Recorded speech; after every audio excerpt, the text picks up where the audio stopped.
નમસ્કાર મિત્રો, હું છું પ્રોફેસર શેષ કરણ ચારણ. આપણે YouTube channel hello history by professor Charan માથે આપ સર્વેનો સ્વાગત છે.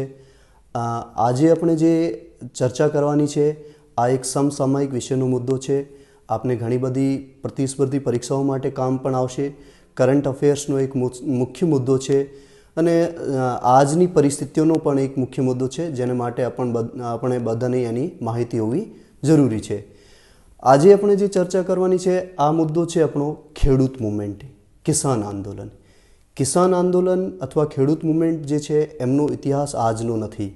એમનો ઇતિહાસ જ્યારે માનવ સભ્યતા સ્ટાર્ટ થઈ ત્યારથી લઈ દરેક સમયમાં સંતોષ અને અસંતોષ બે કારક રહ્યા છે. ચાહે ખેડૂતો માટે હોય, ચાહે શ્રમિકો માટે હોય, ચાહે વર્ગ વ્યવસ્થા સમાજમાં જ્યારે હતી તો બે વર્ગોનો પણ એમાં ઉલ્લેખ હતો. હવે જ્યારે આપણે ખેડૂત મુવમેન્ટ માથે વાત કરી રહ્યા છીએ તો ખેડૂત મુવમેન્ટનો ઇતિહાસ હું તમને એની એક માહિતી આપું છું કે જ્યારે 10મી 11મી સદીમાં ચોલ રાજાઓનો જ્યારે શાસન હતો ત્યારે એવી પરિસ્થિતિ બની હતી કે ખેડૂતોએ વિરોધ કર્યો હતો અને ચોલ રાજા અધિરાજનો ખેડૂતોએ વિરોધને કારણે એમને ખેડૂતોએ માર્યો હતો. તો ખેડૂતોએ એમ તો અંધાતા કહીએ છીએ પણ જ્યારે આ નારાજ થઈ જાવે, રૂઠી જાવે ત્યારે વિપરીત પરિસ્થિતિ પણ બને છે દેશ અને સમય માથે. તો એને પછી તમે જોશો કે સમયસર મધ્યકાલીન ભારત હોય કે બ્રિટિશકાલીન ભારત હોય ત્યાર પણ ખેડૂતોના એવા મુવમેન્ટ સ્ટાર્ટ થયા હતા. ખેડૂતોના મુવમેન્ટ બ્રિટિશકાલીન ભારતમાં તો બિલકુલ હતા જ. જ્યારે આ સિસ્ટમ હતા માહલવાડી, રેતવાડી અને પરમાનન્ટ સેટલમેન્ટ જે હતો એમને માટે જે ખેડૂત સંતુષ્ટ નહીં હતા એનો પણ સમય સમય વિરોધ થયો હતો. દરેક સમયમાં આપણે જોશો તો આદિવાસીઓના યુગમાં ખેડૂતોએ જે હતા આ આદિવાસી ખેડૂત અથવા કોઈ પણ ખેડૂત 3 વસ્તુની ડિમાન્ડ કરે છે. આ જે એમની ડિમાન્ડ હોય છે આ જલ, જંગલ અને જમીન. તો આ ખેડૂતોનો મુવમેન્ટ બ્રિટિશકાલીન ભારતમાં આપ જો તો સંથાલોનો વિરોધ થયો, મોપલ્લાઓનો વિરોધ થયો અને જ્યારે લાસ્ટમાં આપણે જોશું ચંપારણનો ગળીનો આંદોલન આ પણ એમાં થયો હતો. અને આઈ નથી આઝાદીને બાદ પણ એવા મુવમેન્ટ ચાલ્યા જેનું આજ સુધી આપણે પરિણામ ભોગવી રહ્યા છે.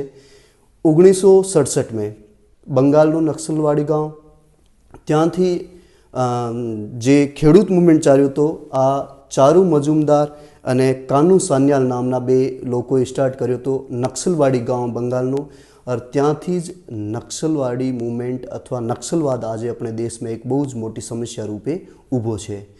તો આ સિર્ફ આપણે દેશની પ્રોબ્લેમ નથી, દુનિયામાં અમુક જગ્યાએ એવા દાખલા આપણને મળે છે જ્યાં ખેડૂતોનો મુવમેન્ટ થયો અને સત્તાઓ પરિવર્તન થઈ અને એના કારણે જનતામાં એક અલગ જ તરીકેની જાગૃતિ પેદા થઈ હતી. ફ્રાન્સની ક્રાંતિ તમે જો 14 જુલાઈ 1789 જ્યારે ફ્રાન્સના રાજાઓ જે હતા આ ત્યાંના ખેડૂતો માથે ટીથ અને ટાઇલ આ બે નામ ટેક્સ હતા, એક કર હતા, આરોપણ કર્યો અને જ્યારે ખેડૂતોએ એમને કરને પાછું ચૂકવાઈ શક્યા ત્યારે મુવમેન્ટ થયો અને સત્તાના પરિવર્તન થયા. આ પણ ખેડૂતો મુવમેન્ટ માટે આપણને વિશ્વની જ્યારે ઇતિહાસ જોશું ત્યારે પણ એવી માહિતી મળે છે. હવે આપણે મૂળ મુદ્દો છે આજનો સમસામયિક મુદ્દો જે ખેડૂતોએ આંદોલન કરી રહ્યા છે એનું કારણ શું છે, એનો અસંતોષ શું છે. તો મુખ્ય મુદ્દો જે છે હમણાં થોડાક સમય પહેલાં એક કૃષિ બિલ જે આપણે કાયદો પસાર થયો છે આ બિલને કારણે ખેડૂતોએ મુવમેન્ટ કર્યું છે. ખેડૂતોને મનમાં ઘણી શંકા અને કુશંકાઓ જન્મ લઈ રહી છે. આ શંકાઓ કુશંકાઓ શું છે અને એને કારણે જ આપ જોશો તો જે વર્તમાન સરકારમાં કેન્દ્રમાં ભાજપની સરકાર છે, એનડીએની સરકાર છે, એના જ ગઠબંધન એને ભાગરૂપે જે એના સપોર્ટર જે પાર્ટીના નેતાઓ હતા આ રાજીનામું આપીને જતા રહ્યા. આ બિલનો સર્વપ્રથમ વિરોધ પંજાબનો જે અકાલી દળ છે એમની નેતા હતા હરસિમરત કૌર. આ હમણાં જ્યારે રાજીનામું આપ્યો એનાથી પહેલાં ખાદ્ય પ્રસંસ્કરણ મંત્રી ભારત સરકારમાં હતા.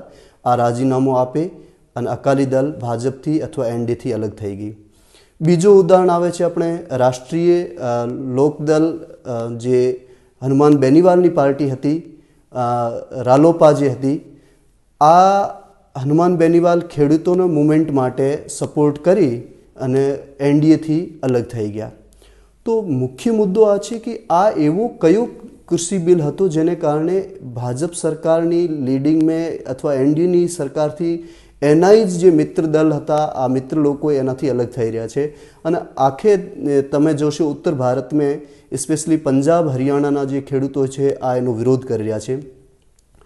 તો કૃષિ બિલ અધિનિયમ હતો શું, એના શું પ્રોવિઝન હતા, સરકાર સામે એમની શું ડિમાન્ડ હતી, સરકાર એમની માથે શું નિર્ણય લીધા છે, સરકારના શું લોજિક છે અને ખેડૂતોના શું લોજિક છે, એને માટે આપણે સ્પેશિયલી માહિતી હું તમને સરળ શબ્દોમાં સમજાવું છું કે મોટા ભાગે આપણે જોશું તો આ કૃષિ બિલ જે હતો એમના 3 કાયદા પસાર થયા હતા. પહેલો કાયદો જે હતો આ હતો કૃષક ઉપજ વ્યાપાર અને વાણિજ્ય સરળ અને સંવર્ધન કરતો બિલ. એનો મતલબ આ છે કે હવે કૃષક પાસે અથવા ખેડૂત પાસે આ છૂટ રહેશે, એમને આઝાદી રહેશે કે એપીએમસીથી બહાર પણ પોતાની વસ્તુનો વેચાણ કરી શકે. પહેલી વાત. બીજી વાત, બીજે પણ રાજ્યમાં આ પોતાની વસ્તુનો વેચાણ કરી શકે. અને એમનો જે મુખ્ય મુદ્દો જે છે જે એના માથે વાત કરવાની છે જેને કારણ કૃષકોએ વિરોધ કરી રહ્યા છે એનાથી પહેલાં જે ખેડૂત હોય આ ઓનલાઈન વ્યાપાર પણ કરી શકે, પોતાની જે ઉપજ હોય, પોતાની જે પાક હોય એમનો ઓનલાઈન પણ વ્યાપાર કરી શકે. અને એનો ઉદ્દેશ્ય સરકારનો આ હતો કે બિચોલિયા એને વિચે નહીં રહે, ખેડૂત પોતાની રીતે સ્વતંત્ર રીતે વ્યાપાર પણ કરી શકે. હવે ખેડૂત મૂવમેન્ટ કરવાવાળા કિસાન અથવા ખેડૂત જે છે એમનો અને વિપક્ષી પાર્ટીઓનો આ કાયદાને ખિલાફ શું તર્ક છે, એમના મૂળ મુદ્દો આ છે કે આ એપીએમસીને કારણે જે એપીએમસી આપણે એગ્રીકલ્ચર પ્રોડ્યુસર માર્કેટ કમિટી જે છે એમને કારણે રાજ્યોને ટેક્સ મળે છે, કર મળે છે. આ જ્યારે ખેડૂત લોકોએ પોતાનો સ્વતંત્ર રીતે વ્યાપાર કરશે તો રાજ્યોને આ કર આવવાનું બંધ થઈ જશે, એટલે કે રાજ્યની આવકવેરો કમ થઈ જશે. બીજો આ છે કે ભવિષ્યમાં એપીએમસી જે છે આ પણ સમાપ્ત થઈ શકે. આ સિર્ફ એક શંકા છે, બાકી એમાં કોઈ રિયલિટી સરકાર એવી નથી કરી શકતી. ત્રીજો આ છે કે ઓપોઝિશન અને જે વિપક્ષી પાર્ટીના લોકો અને ખેડૂત સંગઠનો જે છે આ એમ કહે છે કે સરકારનું એક પોર્ટલ હતું eNAM, actually electric national agriculture market જે ગવર્મેન્ટનો પોર્ટલ હતો એના માથે સરકાર અને ખેડૂત વચ્ચે કોન્ટ્રાક્ટ થતો હતો અને ઓનલાઈન પણ વ્યાપાર થતો હતો. આ પોર્ટલનો હવે શું થશે? આ ઓપોઝિશનના તર્ક છે. પણ સરકાર એમને આશ્વાસન આપે છે કે કોઈ પણ રીતે ખેડૂતને એમાં નુકસાન નહીં થશે, એપીએમસીનું નુકસાન નહીં થશે, ખેડૂત પોતાની રીતે સ્વતંત્ર રીતે વ્યાપાર વેચાણ કરી શકે. બીજો કાયદો જે હતો આ હતો કૃષક સશક્તિકરણ એવં સંરક્ષણ બિલ અથવા કિંમત આશ્વાસન અને કૃષિ આરોપણ કરાર બિલ જે હતો. એમાં શું હતું? Contract farming. હવે કોન્ટ્રાક્ટ ફાર્મિંગ શું છે? કોન્ટ્રાક્ટ ફાર્મિંગ આ છે કે જ્યારે ખેડૂત અને કોઈ પણ કંપની અથવા કોઈ પણ માણસની વચ્ચે એક કરાર હતો કે એની જે ફસલની બુવાઈ થતાં પહેલાં જ આ નિષ્કર્ષ નીકાળતા કે એમની કિંમત શું કૃષક પાસે અને જે કોન્ટ્રાક્ટ કરવાવાળી કંપની હોય એમને પાસે લેવાની છે. આ માથે કોન્ટ્રાક્ટ ફાર્મિંગનો એક એક્ઝામ્પલ આપણે સામે હતો. અને કોન્ટ્રાક્ટ ફાર્મિંગને કારણે એમાં સરકારે નિર્ણય આપ્યો છે, નિષ્કર્ષ નીકાળ્યો છે કે એમાં કોઈ પણ રીતે કોર્ટ જવાની જરૂરત નહીં પડશે. બીજી વાત, આપણે સંવિધાનની જે 7મી અનુસૂચિ છે, તમારે જનરલ નોલેજ માટે પણ આ એક પ્રતિસ્પર્ધી પરીક્ષામાં સવાલ આવી શકે કે કોન્ટ્રાક્ટ ફાર્મિંગ જે છે આ કોન્કર્ડ લિસ્ટનો વિષય છે, એટલે કે સમવર્તી સૂચિનો વિષય છે. અને કૃષિ જે છે આ રાજ્ય સૂચિનો વિષય છે, યાદ રાખજો. અને એમાં શું છે કે કોન્ટ્રાક્ટ ફાર્મિંગમાં ધારો કે ફસલની કોઈ પણ કુદરતી તરીકેથી નુકસાન થાય તો ખેડૂતને એનું નુકસાન ભરવાનું નહીં રહેશે. આ બધું નુકસાનની ભરપાઈ સામેવાળો જે પક્ષ છે, કોઈ પણ કંપની હોય, કોઈ પણ વ્યાપારી હોય, એમને ભરવાનું રહેશે. ખેડૂતોને કોઈ પણ તરીકેનું નુકસાન નહીં રહેશે.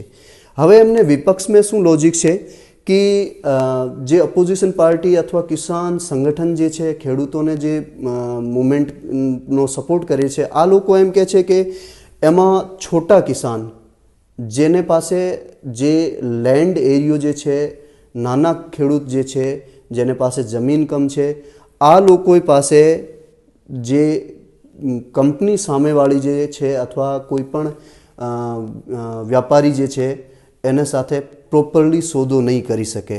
અને જ્યારે આ વિવાદની સ્થિતિ થશે ત્યારે એનો ફાયદો સામેવાળી કંપની લેશે અથવા વ્યાપારી લેશે અથવા પૂંજીપતિ લેશે. ખેડૂતને એટલો ફાયદો નહીં મળે. સરકાર પણ એનો નિષ્કર્ષ આપ્યો છે કે કોઈ પણ વિવાદની સ્થિતિમાં કોર્ટ જવાની જરૂર નહીં પડે. કોઈ પણ તરીકેનો નુકસાનની ભરપાઈ ખેડૂતને નહીં કરવી પડે. સામેવાળી પક્ષ જે હશે, કોઈ પણ સામેવાળો પક્ષ કંપની હોય અથવા વ્યાપારી હોય, એમને ભરપાઈ કરવાની પડશે. ત્રીજો બિલ જે આ કાયદો જે છે, આ બિલનો આ છે આવશ્યક વસ્તુઓ સંશોધન બિલ. એમાં શું હતું કે જેટલા આપણે ખાવા માટે ડેલી જરૂરિયાત માટે જે વસ્તુઓ હતી, જેમાં તમે જોશો કે તલનો તેલ છે અથવા દાળ છે, બટાકા છે, પ્યાજ છે, એમનો પહેલાં સંગ્રહણ કરવાની સરકાર ના પાડ્યો હતો. કોઈ પણ રીતે ગ્રાહક જે છે એનો સંગ્રહણ નહીં થઈ શકે. પણ હવે શું છે કે ગવર્મેન્ટ આ કહી દો છે કે સરકાર આપાતકાલીન પરિસ્થિતિને છોડે. આપાતકાલીન પરિસ્થિતિ એટલે કે કોઈ પણ યુદ્ધની સ્થિતિ નહીં બની જાવે અથવા કોઈ હમણાં જે કોરોનાની પેન્ડેમિક મહામારી ચાલી રહી છે એવી કોઈ મહામારી નહીં થઈ જાવે, તો એક સીમિત અવસ્થામાં કોઈ પણ કંપની હોય કે ખેડૂત હોય સ્ટોરેજ કરી શકે. હવે એનો અપક્ષ में जो तर्क છે, જે રાજનીતિક પાર્ટીઓ છે અથવા કોઈ પણ બીજા કિસાન આંદોલન કરવાવાળા જે નેતાઓ છે, આ એમનો શું લોજિક આપે છે કે જ્યારે મોટી કંપનીઓ છે એમને પાસે સંસાધનોની બહુ જ છે, એમની પાસે સંસાધન બહુ છે અને સંસાધન વધારે હોવાને કારણે એમને પાસે ઇન્ફ્રાસ્ટ્રક્ચર, જેને કહી શકીએ કે આધારભૂત સુવિધાઓ જે છે, આ મોટે લોકો પાસે અથવા કંપનીઓ પાસે અથવા કોર્પોરેટ લોકો જે છે એમને પાસે વધારે છે. તો આ લોકોએ વધારે સમયમાં એમનો કોઈ પણ પ્રોડક્ટનો, કોઈ પણ પાકનો સ્ટોરેજ કરી શકે. નાના કિસાન હોય અથવા મજલે કિસાન જે હોય, ખેડૂત હોય જેમને પાસે કમ જમીન હોય, એમનો પાક જે હોય આગ પણ ઓછું હોય, આ લોકોએ વધારે સમય સુધી એનો કોઈ પણ સ્ટોરેજ કરી શકે નહીં. અને એને બજાય જે મોટા પૂંજીપતિ લોકો હોય, કોર્પોરેટ લોકો જે છે એમને પાસે કોલ્ડ સ્ટોરેજ હોય. કોલ્ડ સ્ટોરેજને કારણે આ પ્રોડક્ટને ઘણે સમય સુધી સ્ટોર કરી શકે.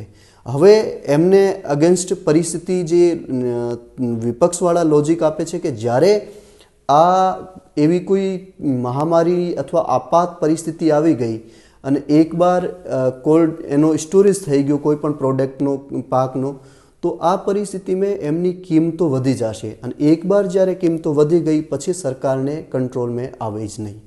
તો આ પરિસ્થિતિ, આ ત્રણ જે બિલ હતા એમને કારણે ખેડૂત લોકોએ દેશ પૂરેમાં મુવમેન્ટ કર્યા છે. તમે જોઈ રહ્યા છો છેલ્લા 35 દિવસથી આખી દિલ્હીને ઘેરે બેઠા છે. પંજાબ અને હરિયાણાના ખેડૂત જે છે દિલ્હી બોર્ડર માટે આ ભયંકર પરિસ્થિતિઓ વચ્ચે બેઠા છે. તો સરકારનો અને દાયિત્વ બને છે કે આ ખેડૂતો અને સરકાર વચ્ચે એક એવો રાસ્તો નીકળે કે આ દેશ હિત માટે થઈ શકે. એના માટે સરકાર અને ખેડૂતો વચ્ચે આજથી પહેલાં 6 દોરની વાર્તા ચાલી છે. 6 દોરની વાર્તામાં કોઈ સ્પેશિયલ નિષ્કર્ષ નીકળ્યો નથી. અને આ 6 દોરની વાર્તાઓ જે હતી આ અલગ અલગ પોતપોતાની જીદ માથે ક્યારેક સરકાર નહીં માને, ક્યારેક ખેડૂત નહીં માને, વાતને લંબાઈ રાખે છે, પણ કોઈ ફાઇનલ નિષ્કર્ષ નીકળતો નથી. છેલ્લે આજે જ્યારે 7મે દોરની વાર્તાઓ હતી ત્યારે આજે આપણે કૃષિ મંત્રી જે છે નરેન્દ્રસિંહ તોમરની જે લંચ ડિપ્લોમેસી હતી, આ શાસ્ત્રી ભવન જ્યાં આપણે કૃષિ ભવન બનેલો છે ત્યાં ખેડૂત નેતાઓ જે હતા એમને બોલાયા, ત્યાં મિટિંગ કરી, ખેડૂત નેતાઓ સાથે એમનો લંચ આપણે કૃષિ મંત્રી અને નરેન્દ્રસિંહ તોમર અને પિયુષ ગોયલ જે બે આપણા મિનિસ્ટર છે ભારત સરકારના, આ લોકોએ ખેડૂતો સાથે લંચ કર્યો. અને આ જે 7મી દોરની જે વાર્તા હતી એમાં 4 મુદ્દા હતા મુખ્ય. 4 મુદ્દાઓ શું હતા કે પહેલો મુદ્દો હતો, એમાં 2 મુદ્દા જે હું તમને બતાવી રહ્યો છું એના માથે આજે સહેમતિ બની છે ખેડૂતો અને સરકાર વચ્ચે. અને બે મુદ્દાઓ એવા છે જેને આગળ 4 જાન્યુઆરી માથે રાખ્યા છે, જેને માથે ચર્ચા 4 જાન્યુઆરીની થશે. આજે જે બે મુદ્દાઓ હતા જેને માથે સહેમતિ બની છે, આ કોઈ કૃષિ બિલને સંબંધિત કોઈ મુદ્દાઓ નહીં હતા, પણ કિસાનોની, ખેડૂતોની આ એક ડિમાન્ડ હતી. જે આ બે મુદ્દાઓ હતા એને માથે સરકાર સહેમત થઈ છે. એમાં પહેલો મુદ્દો હતો કે પરાળી જે જળાવવાના માથે ખેડૂતો માટે જે સજા હતી, આ સજા, આ ગુનો જે એમનો હતો એમને માફ કરી દીધી છે. એની પરાળી જે છે, ફસલ જે પંજાબ હરિયાણામાં લોકોએ પોતાની ફસલ થયા પછી એમનો જે કચરો છે આ બધું જળાવતા, જેને કારણે પર્યાવરણ પ્રદૂષણ થતું હતું. સરકારે નિર્ણય લીધો હતો કે કોઈ પણ પરાળી જળાશે તો એને માથે 1 કરોડ રૂપિયા અથવા 5 વર્ષની જેલની સજા હતી. સરકાર આ સજા માફ કરી દીધી છે. પહેલો મુદ્દો એને માથે સરકાર સહેમત થઈ. બીજો મુદ્દો હતો કે વીજળીના જે બિલ છે એને માથે કોઈ પણ રીતે કિંમતમાં વધારો નહીં થશે. ખેડૂતોને જે આ શંકાઓ હતી કે સરકાર આ કાનૂન પછી વીજળીને બિલ જે છે, રેટ જે છે આ વધારે કરી લેશે, સરકાર આ નિર્ણય આપ્યો છે કે એના માથે કોઈ પણ રીતનો વીજળીની કિંમતનો વધારો થઈ નહીં શકે. હવે બે મુદ્દા જે બાકી રહ્યા છે, આ બે મુદ્દા ખેડૂતોના હતા. એમાં હતા કે આ ત્રણેય કાનૂન જે છે આ રદ કરવાના છે. અને ચોથો પોઈન્ટ જે છે, MSP માથે સરકાર લિખિત આશ્વાસન આપે. આ બે મુદ્દાઓ માથે ચર્ચા થવાની 4 જાન્યુઆરી માથે મુલતવી રાખી છે. 4 જાન્યુઆરીની એની ચર્ચા થશે. તો કહેવાનો મતલબ આ છે કે આ ખેડૂત બિલ જે છે, હવે મને એમ લાગે છે કે સરકાર અને ખેડૂતો વચ્ચે સમજૂતો થઈ રહ્યો છે. બંને મળે અને દેશ હિતની વાત કરે તો થઈ જશે. અને ખેડૂતો પણ આ સરકારની માંગ, જ્યારે સરકાર ખેડૂતોની આ ડિમાન્ડ પૂરી કરી ત્યારે એની જે ટ્રેક્ટર રેલી હતી થવાની 31 તારીખથી, આ ટ્રેક્ટર રેલી જે આજથી થવાની હતી આ કેન્સલ કરી દીધી છે. સરકારની બાતને માન આપ્યો છે અને હવે સમસ્યાનું સમાધાન થઈ જશે એવી ભૂમિકા બની રહી છે. તો આજે આ ખેડૂત મુવમેન્ટ માથે, ખેડૂત આંદોલન માથે આપણો આજે ટોપિક હતો. હું ઉમ્મીદ કરું છું કે તમને આ બધું સારું લાગ્યું છે. તમારા જે તે સવાલ હોય, જે તે એમને રિલેટેડ ક્વેશ્ચન હોય તો તમે મને કમેન્ટ કરી શકો, સવાલ પૂછી શકો. અને આપણું જે ચેનલ છે હેલો હિસ્ટ્રી બાય પ્રોફેસર ચારણ, યાદ રાખજો હેલો હિસ્ટ્રી બાય પ્રોફેસર ચારણ. એને માથે દરરોજ આપને સમસામયિક મુદ્દાઓની, પ્રતિસ્પર્ધી પરીક્ષાઓની, સાહિત્ય જગતની વાતો અને તમારે કોલેજ યુનિવર્સિટીની પરીક્ષાઓની અને સ્પેશિયલી ઇતિહાસ વિશેની તમને માહિતી દરરોજ શૃંખલાવાર મળતી રહેશે. તો તમે અમારો channel hello history by professor Charan subscribe કરો, લાઈક કરો અને શેર કરતો ના ભૂલતા. નમસ્કાર.